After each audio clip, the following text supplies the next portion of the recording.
some of my pleasant surprise books of 2024. First of all, let's get some hard hitters out of the way. I'll admit it. I thought I was gonna hate these books. I came into them thinking, I've been reading for years. These are below me. Lo and behold, I adore this series.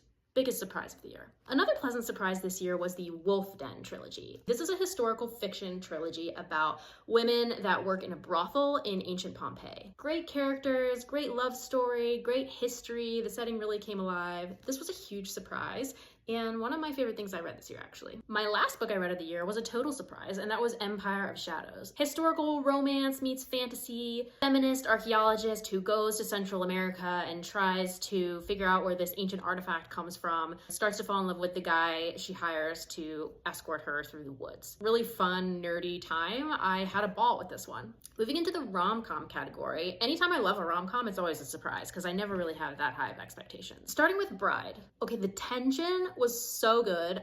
I thought it was gonna be really weird, felt weird about reading it, but you know what? I loved it. And then we also have Out on a Limb. This was adorable. Even though I felt like almost nothing happened in this novel, I was smiling the entire time that I was listening to it because I listened to it as an audiobook. Another romance I read this year that I was pleasantly surprised by was The Phoenix Bride. Never hear about this book, but it's a historical romance that takes place in London. One of the main characters is depressed because her husband died, and there's a doctor, a Jewish doctor, who gets hired to try to fix her depression. They end up falling in love. It's very sweet, super short, fast, easy read. Two nonfiction surprises this year as well because, nonfiction is nonfiction. I never expect to love them necessarily. One was a book called Temples, Tombs, and Hieroglyphs by Barbara Mertz. This was such a fun read about ancient Egypt. She put so much personality into this book. The second pleasant surprise was a book called Invitation to a Banquet. This is a nonfiction book about Chinese food. Each chapter focuses on a different dish of Chinese cuisine, and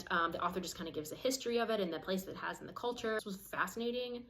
I had a great time reading it. These were some of my little gems of this year that I wasn't expecting to enjoy as much as I should and that I don't see talked about as often. So, if you're looking for some extra things to add to your list, try picking these up because I do not regret reading them at all.